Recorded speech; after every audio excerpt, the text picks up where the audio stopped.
Millionaire weds, a fake bride to please his dying mother. But her one rule changes everything. Hello everyone. Before we begin today's story, I have a small favor to ask. Please hit subscribe and turn on the notification bell so you never miss our channel's new videos. It is quick, free, and the best way to support us in bringing you more dramatic stories. Your support means the world to us. Where are you watching from? Drop your city or country in the comments below. Thank you very much. Now, let us return to our main character. The sharp scent of antiseptic lingered in the private wing of the hospital, where time seemed to stand still. Machines beeped softly, tracing the fragile rhythm of life. On the bed lay Eleanor Grant, the matriarch of the Grant family empire, her once commanding voice now reduced to a whisper. Her eyes, dim but full of longing, searched for the one thing she had begged to see before her time came to an end. Her only son standing beside a wife. Alexander Grant, the 34-year-old billionaire known for his cold precision in the boardroom, stood at the foot of the bed, his tall frame rigid with tension. He was the man the press often called the Ice King. But here, in front of his frail mother, he was not the titan of industry. He was simply a son. "Alex," her voice trembled, "I want to see you married, before I close my eyes for the last time." His jaw clenched. Marriage was not part of his carefully calculated life plan. To him, it was a distraction, an emotional liability. Yet, looking at the tears that welled in his mother's eyes, he knew he could not say no. That night, alone in his penthouse overlooking Manhattan, Alexander poured himself a glass of whiskey and scrolled through contacts that meant nothing. His empire had been built on control, on never needing anyone. But now, a desperate deadline hung over him. He had weeks, maybe days, to present a bride to his mother. Fate, however, has a way of weaving unlikely threads. A week later, at a quiet downtown cafe far from the marble halls of the rich, he noticed her. She was not dressed in designer labels. Instead, she wore a faded cardigan, her hair tied back hastily, her eyes fixed on a sketchpad as she sipped a plain black coffee. She was sketching hurriedly, pausing only to answer a phone call with words tinged by worry. "I promise, Mom, I will send the money for the medicine this week. Do not worry about me. Just take care of yourself." Alexander froze. The sincerity in her tone struck him, cutting through the noise of the city outside. Here was a woman carrying burdens heavier than her slight frame suggested, yet she bore them with quiet strength. Later, when chance pushed them into the same conversation, an accidental spill of his coffee across her sketches, her startled gasp, his immediate apology, he saw in her something rare, dignity without arrogance, kindness without calculation. And so the unthinkable idea took root. "Marry me," he said bluntly the next evening, when he tracked her down again. Her eyes widened. "Excuse me? It is not what you think. My mother is dying. She wants to see me married before she goes. I will make it worth your while. You will not want for anything, but it will be a contract marriage, temporary. Business, nothing more." Her lips parted, caught between disbelief and anger. "So you want to buy a bride? Just to trick your mother?" His expression did not waver. Yes, she should have walked away. Every instinct screamed that this was insane. But then she thought of the bills piled on her kitchen table, of her younger brother needing tuition, of her mother's treatments that insurance did not fully cover. Desperation met desperation in that moment. Finally, she whispered, "Fine, but I have one rule." His eyes narrowed. "Which is, you will not treat me like a possession. Not in public, not in private. I may be agreeing to your contract, but I am still my own person." For the first time in years, Alexander felt the ground shift beneath his feet. He expected compliance. What he received was defiance wrapped in quiet strength. The contract was drafted the very next day. Pages of legal language, signatures inked in black. But in the margins of that cold agreement, something unexpected began to stir, a story neither of them could predict. And so, under the glow of chandeliers and the watchful eyes of high society, a wedding was staged. A billionaire groom and a bride who did not belong in his world. The orchestra swelled, cameras flashed, and whispers rippled through the crowd. But no one could guess that one rule, spoken in a quiet cafe, would soon unravel the walls Alexander Grant had built around his heart, and change both of their lives forever. The grand ballroom glittered with chandeliers, their golden light spilling across a sea of tuxedos and gowns. A string quartet played softly, but the music could not drown out the hum of whispered judgments. Tonight was not only a wedding, it was a spectacle, a performance staged for high society. Alexander Grant stood tall at the altar, his black suit cut with perfect precision, his expression unreadable. At his side appeared the bride, in a gown loaned from a designer she had never even heard of before yesterday. Silk cascaded like liquid moonlight, but her eyes held no sparkle of a woman in love. She walked with grace, yet each step felt like a performance on borrowed ground. The vows were exchanged, rehearsed lines spoken into a microphone that carried them across the room. When the officiant declared them husband and wife, the applause was polite, but beneath the clapping came the sting of hushed ridicule. "Who is she?" a woman whispered behind a jeweled hand fan. "Definitely not from our circles," another replied with a smirk. "She looks like a charity case dressed up for the night." The words stung, even though she tried not to flinch. She had known from the moment she signed the contract that she would never be accepted in this room. Yet she straightened her shoulders, lifted her chin, and met their disdain with a calm smile. Her silence was louder than any defense she could speak. Alexander's gaze flicked toward her, sharp and assessing. He saw the whispers, the veiled insults. He expected her to crumble, but instead she stood taller. There was no desperation in her eyes, only quiet defiance. For a moment, his carefully constructed detachment faltered. The reception that followed was as lavish as one would expect from the Grant Empire.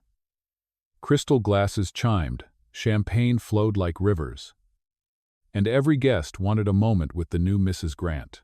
But every question was a dagger. "Where did you two meet? What does your family do? Are you prepared for the responsibility that comes with this name?" She smiled politely, deflecting each inquiry with the grace of someone who had learned long ago how to survive in rooms where she did not belong. Her answers were vague but dignified, never once allowing herself to appear ashamed of her background. Meanwhile, Alexander watched from across the hall. He had brought her into this world as part of an arrangement, expecting compliance and silence. Instead, she was handling the firestorm with a poise he had not anticipated. Later, as they posed for the first dance, his hand rested lightly against her waist. The orchestra swelled, cameras flashed, and they moved in circles under the watchful eyes of the elite. From the outside, they looked perfect. A powerful couple, untouchable. But beneath the veneer, tension pulsed. "You are holding yourself well," he murmured low enough that only she could hear. Her eyes met his, steady and unwavering. "I told you, I am not a possession. I can stand on my own." The words struck something deep within him. He tightened his hold for a moment, not as a show of control, but as an unspoken acknowledgement. She was not what he expected. She was not like the others who had paraded through his life, chasing status. As the dance ended, applause filled the hall. But Alexander's mind was elsewhere. For the first time, he wondered if the rule she had set, the one condition that seemed so trivial when she first uttered it, might become the very thread that unraveled the walls around him. And so, in a ballroom overflowing with power and wealth, the real battle began not between enemies, but between pride and authenticity, between a contract and something that already felt dangerously close to real. The grand celebration faded into silence once the last guest left, and the limousine rolled up to the gates of the Grant estate. The sprawling mansion, a fortress of glass and stone, loomed against the midnight sky. To the outside world it was a palace. To her, it was a gilded cage she had just stepped into. Inside, the marble floors echoed with the click of her heels. Staff members greeted them with practiced smiles, but she could feel their eyes on her. They bowed respectfully to Alexander, but when their gaze shifted to her, curiosity and quiet judgment flickered behind polite facades. Alexander led her upstairs, his stride confident and purposeful. He opened the door to a master suite, so vast it could have fit her entire apartment inside. The bed stood like a monument in the center, draped in silk sheets. She froze on the threshold, uneasy. "You will stay here," he said matter-of-factly. Her eyes widened. "Here? In the same room?" His expression was unreadable. "We are married. At least to the world, this is what they expect." Her chest tightened. She had agreed to the contract, but she had not agreed to surrender her boundaries. She moved past him, walked to the edge of the room, and placed her bag down firmly on a sofa. "I will sleep here," she declared. He studied her for a moment, surprised by her quiet stubbornness. Most people bent under his authority without question. She did not. He exhaled, a hint of frustration slipping into his tone. "Suit yourself. But when people are watching, we will act the part." That night, as the mansion fell silent, she lay awake on the sofa. The chandelier above threw patterns across the ceiling, but her mind was elsewhere: her mother's health, her brother's tuition, the contract she had signed that now felt heavier than any paper should. Alexander, meanwhile, stood by the window, a glass of whiskey untouched in his hand. He glanced at her form curled on the sofa, and something unfamiliar stirred in him. Pity? No. Respect, perhaps. She had walked into his world without flinching, and she was holding her ground. Days turned into a new rhythm. In public, they played their roles. Hand in hand at charity galas, smiles for cameras, subtle glances that hinted at intimacy they did not share. But behind closed doors, the silence between them was sharp and heavy. Yet small cracks began to appear. One evening, as he returned late from a meeting, he found her in the kitchen. The household staff had retired for the night, and she was standing at the stove, cooking noodles from a pack she had bought herself. "You have a chef on call 24 hours a day," Alexander remarked dryly. She glanced over her shoulder, her tone calm. "Yes, but I do not always want truffle oil or imported caviar. Sometimes I just want something simple." Against his will, he lingered. The aroma was plain, but inviting. She placed a bowl in front of him without asking. He hesitated, then took a bite. It was far from the refined dishes he was accustomed to, but strangely, it was satisfying. For the first time, silence between them did not feel like a battle. It felt like a truce. Later that night, as she thought he was asleep, he caught her on the balcony, speaking softly into her phone.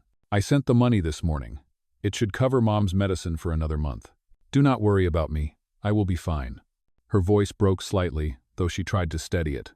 Alexander stepped back into the shadows, unseen. Something twisted in his chest. She was not here for luxury. She was not here for gain. She was here because life had forced her hand. The contract said this was temporary, business only. Yet as he stood in the dark hallway, watching her wipe her tears quickly before stepping back inside, Alexander realized the walls he had built around his heart were already beginning to crack. And for the first time, he wondered what would happen when the lines between pretending and reality blurred beyond repair. The weeks that followed were a test of endurance. To the public eye, Alexander and his new wife appeared flawless, the very image of wealth and unity. But beneath the polished surface, tension simmered. He was a man who commanded empires. She was a woman who refused to be commanded. Their coexistence was a delicate balance between obligation and defiance. One evening, they attended a gala at the Grand Metropolitan Hotel, a gathering of the city's elite. The ballroom sparkled with crystal chandeliers, gold trim, and champagne towers that glittered like liquid stars.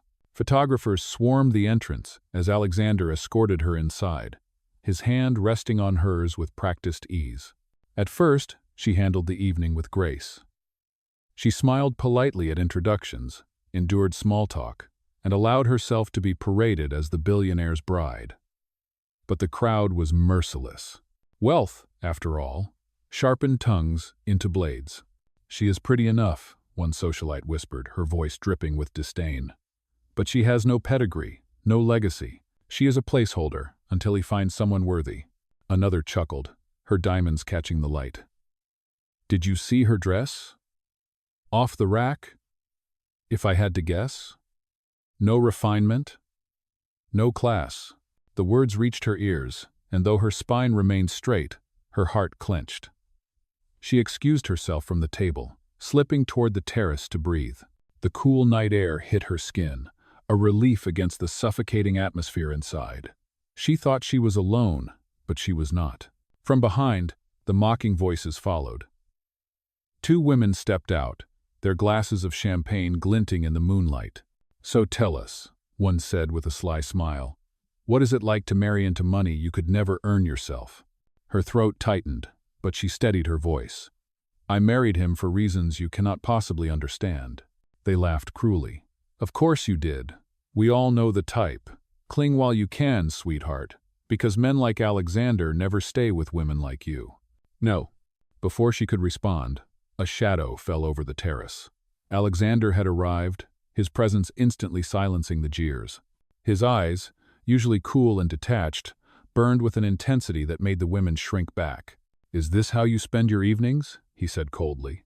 "Dragging others down to make yourselves feel taller?"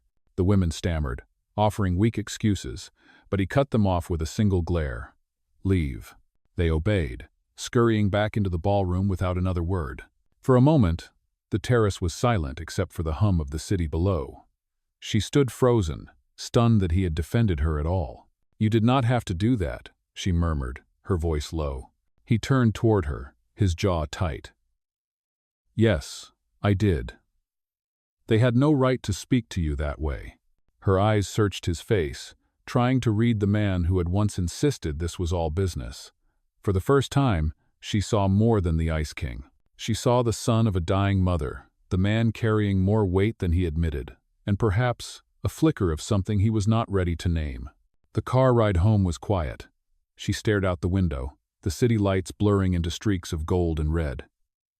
He sat beside her, hands clasped tightly, as though holding something back. Finally, she broke the silence. "Why do you care what they say? You have everything. Money, power, respect. Their words cannot touch you." "Oh," his voice was quiet, almost a whisper. "Because they were not talking about me. They were talking about you." Her breath caught, and she turned to look at him. He did not meet her eyes, but the truth in his words was undeniable.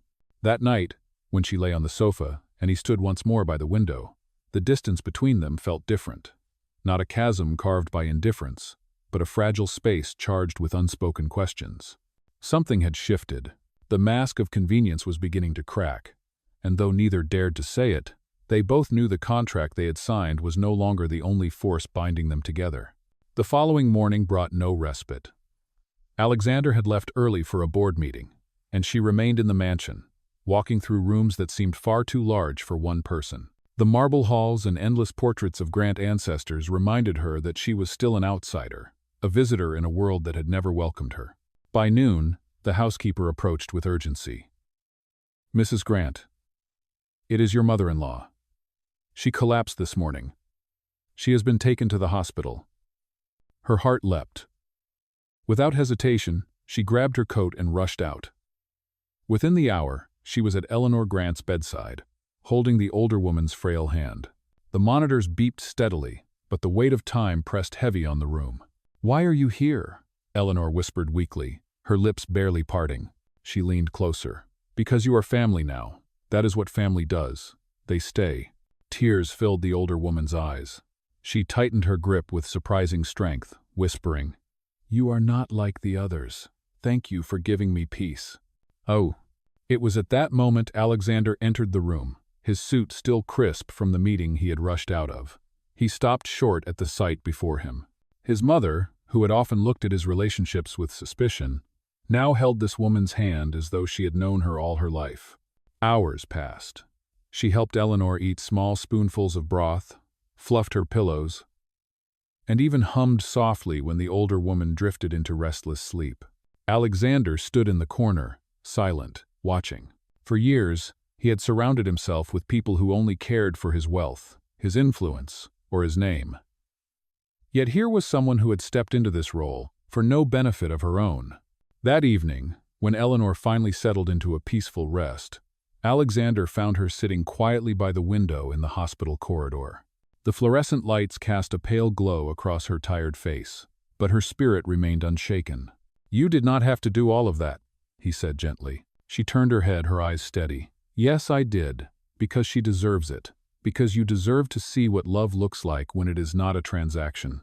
The words struck him harder than he expected. For the first time, he felt the ice around his chest melting, piece by piece.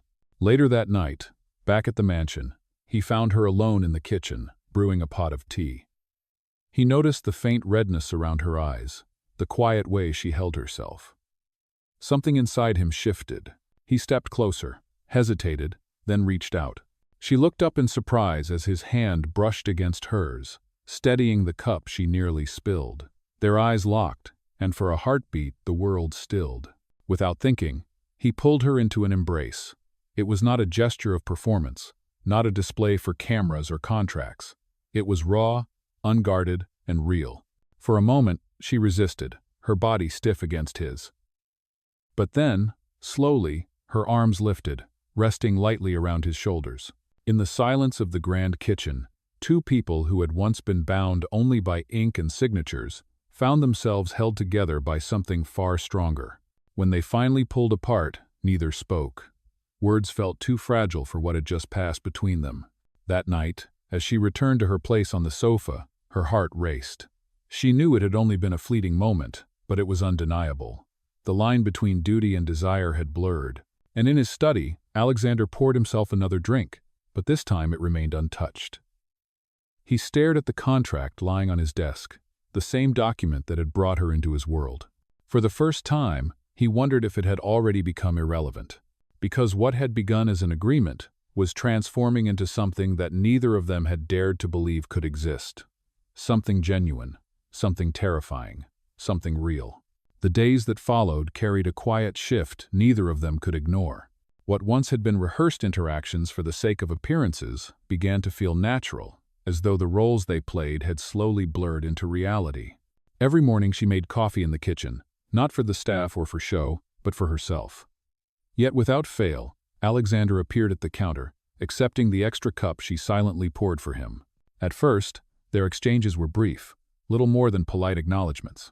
But soon, small conversations blossomed about the headlines in the morning paper, about her favorite sketching techniques, about the meals she missed from her modest neighborhood diner. One Saturday afternoon, when his schedule miraculously cleared, she persuaded him to walk with her through Central Park.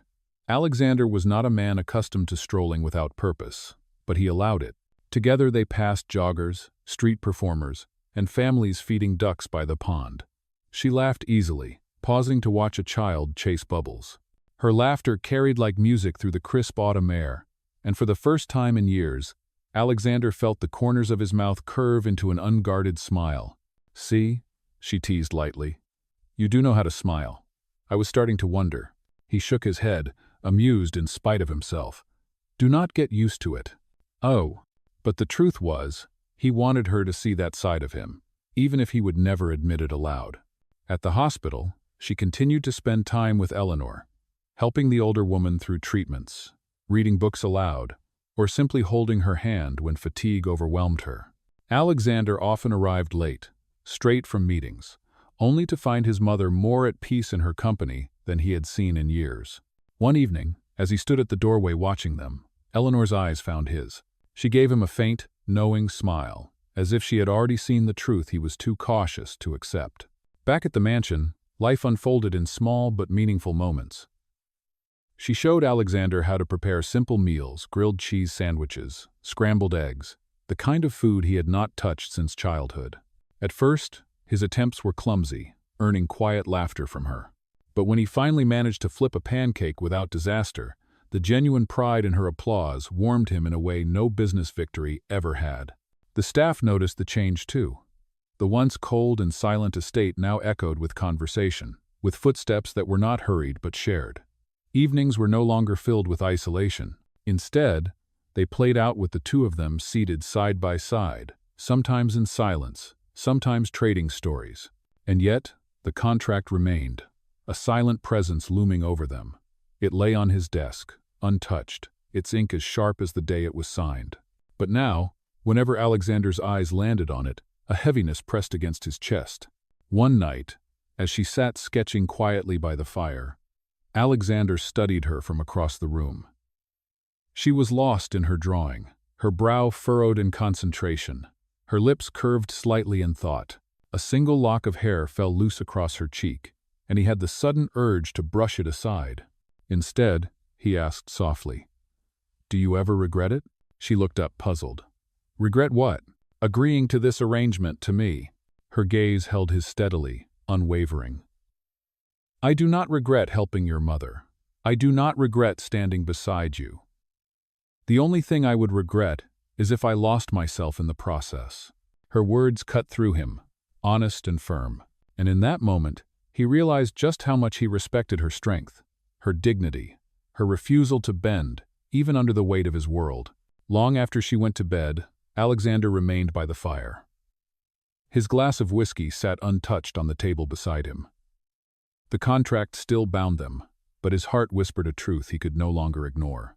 This was no longer about duty or appearances.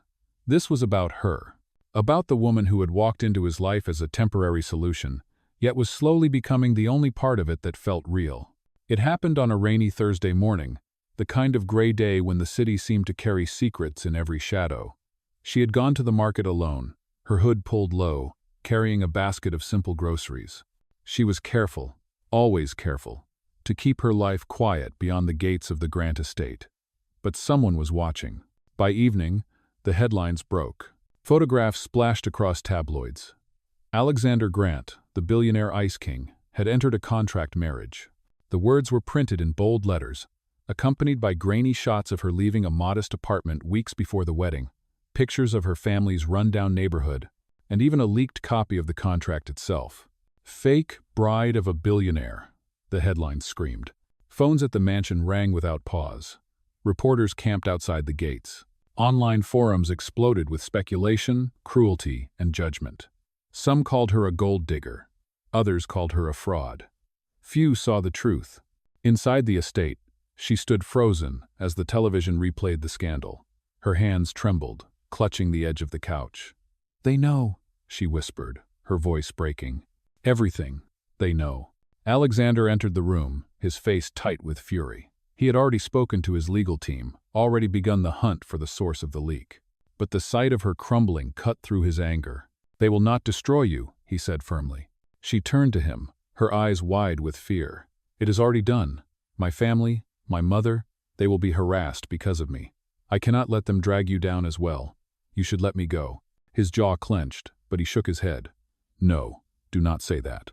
Tears welled in her eyes. "You do not understand. You can survive this. You have your empire, your reputation. I am the one they will tear apart piece by piece. I am not strong enough for this war." Alexander stepped closer, his voice dropping low. "You are stronger than you think, and I will not let anyone touch you. This contract may have brought you here, but it no longer defines what you mean to me." For a heartbeat, the storm outside seemed to quiet. She searched his face, looking for even a shred of doubt, but found none. His resolve was absolute. Yet the damage had been done. The world knew the truth. And the choice before Alexander was no longer about convenience. It was about sacrifice, about standing against an empire that valued appearances over authenticity. For the first time, their marriage was no longer just a secret between them. It was a battlefield, and the whole world was watching. The boardroom was silent except for the ticking of the clock on the wall. Alexander sat at the head of the long mahogany table, his executives lined on either side. The scandal had reached every news outlet, and the shareholders were restless. One of the senior directors finally spoke, his voice sharp with disapproval. "Mr. Grant, this marriage has become a liability. The media is ruthless, and our competitors are circling like sharks. For the sake of the company, you must end this charade. File for divorce and salvage. What remains of our reputation?" Murmurs of agreement rippled through the room. They spoke as if she were not a person at all, but a mistake to be erased. Alexander's eyes narrowed, his voice cool but edged with steel. "You are suggesting that I abandon my wife to satisfy the press?" Another executive leaned forward. "We are suggesting you protect the empire you built. Sentiment cannot come before billions of dollars." The weight of their words hung heavy. The empire had always been his shield, his identity. But when he looked at the contract papers lying in front of him, something inside him snapped. In one swift motion, Alexander tore the document in half. The sound echoed through the boardroom like a gunshot. Gasps erupted, but he stood, his voice unwavering. "This contract was the foundation of what began between us. But it no longer matters. She is not an arrangement. She is my wife, my choice. And if this empire cannot stand on truth, then it is not worth leading." "Zo." The room fell into stunned silence. Not a single man dared to challenge him further. Hours later, at the mansion, she sat on the edge of the sofa, her hands wringing nervously. She had prepared herself for the worst, for Alexander to come home defeated, ready to end their agreement in order to protect everything he had built. But when he entered, there was no defeat in his expression, only certainty. He walked straight to her, placed the shredded remnants of the contract in her hands, and said, "It is gone. We are no longer bound by ink, only by choice." Her eyes filled with tears, her breath catching in her throat. "You did that? For me?" "For us," he corrected softly. "No more pretending, no more bargains. I choose you, and if the world wants a battle, then let it come." The words were simple, but they carried the weight of everything unspoken. In that moment, she knew the walls between them had shattered completely. They were no longer a contract couple performing for the world. They were partners, standing against it, and together, they would face whatever storm came next. The storm of headlines raged for weeks, but something unexpected happened. Instead of being destroyed by the scandal, the story of their marriage began to shift in the public eye. Reporters who once mocked her now replayed clips of her standing beside Eleanor at the hospital, of her deflecting cruel questions at parties with dignity, of her quiet strength in the face of scorn. What had begun as ridicule transformed into reluctant admiration. Eleanor's health continued to decline, yet her spirit remained brightened by the bond she witnessed growing between her son and the woman who had once been a stranger. On a quiet afternoon, she called them both to her bedside. Her frail hand reached out, grasping theirs together. "Alexander," she whispered, her voice weak but clear, "you have finally learned what it means to love, not with power, not with wealth, but with sacrifice." Her eyes turned to the woman at his side, shining with gratitude. "And you gave me peace in my final days. I could not have asked for more." Tears welled in both their eyes as Eleanor's breathing slowed, her lips curving into a faint smile before she drifted into rest. She passed away peacefully, her last sight one of love and unity. The funeral was held under gray skies, yet the atmosphere carried a strange warmth. Instead of gossip, the whispers among the mourners spoke of respect. For Alexander, it was the first time he stood before the world, not as the untouchable Ice King, but as a man openly grieving, his wife standing firmly by his side. In the weeks that followed, the tabloids lost interest. What endured was not the scandal of a contract marriage, but the story of how that contract had crumbled into something real. Investors who once threatened to withdraw began to speak of Alexander's loyalty as proof of character. The empire, once shaken, stood stronger than before. Back at the mansion, life settled into a quieter rhythm. One evening, Alexander entered the study where she sat sketching, just as she had on the first night they shared under the same roof. This time, there was no contract on the desk.